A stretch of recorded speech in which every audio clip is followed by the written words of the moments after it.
is football, and with football and many other sports brings big hits.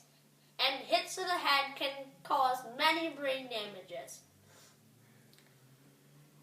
With brain injuries come concussions, and that can affect a player during their career or after their career.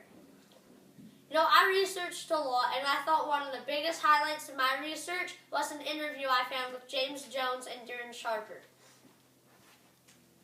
James Jones is the #1 wide receiver for the Green Bay Packers. Darren Sharper is an ex-free safety. James Jones stated that he did not like the rules of the new hits to the head. Darren Sharper stated that the rules were good and were good for the player's safety. Now this is unusual because James Jones is a wide receiver and it protects him. Darren Sharper is a free safety and he is usually the one causing the hits. Now, the big question I have is how can we stop hits to the head? Well, I think we can stop hits to the head by training young kids properly how to tackle low with their heads up. Most of the players currently in the NFL have been taught how to tackle low. Everybody has, but the difference is they weren't enforced to tackle low. They wanted to deliver that big hit. And as there's no technical way to stop hits to the head, there is a way that we can teach young players to tackle low. I think if every little league for football in the United States and Canada taught kids how to tackle low with their heads up and enforce them to tackle low with their heads up, it'd prevent against hits to the head in the later generations. As the generation now, I think, is just a lost cause.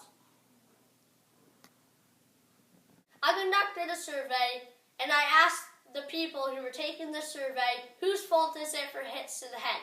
I gave them the option of defenders, offensive players, both, and neither. Here are the results of the survey.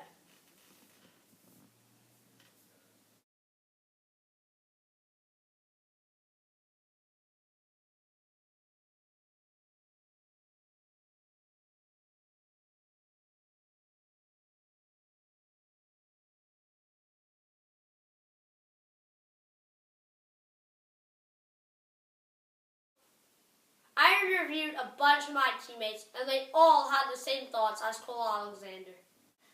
Over the 4 years I've played in the GSL, I've been in a bunch of head-to-head hits.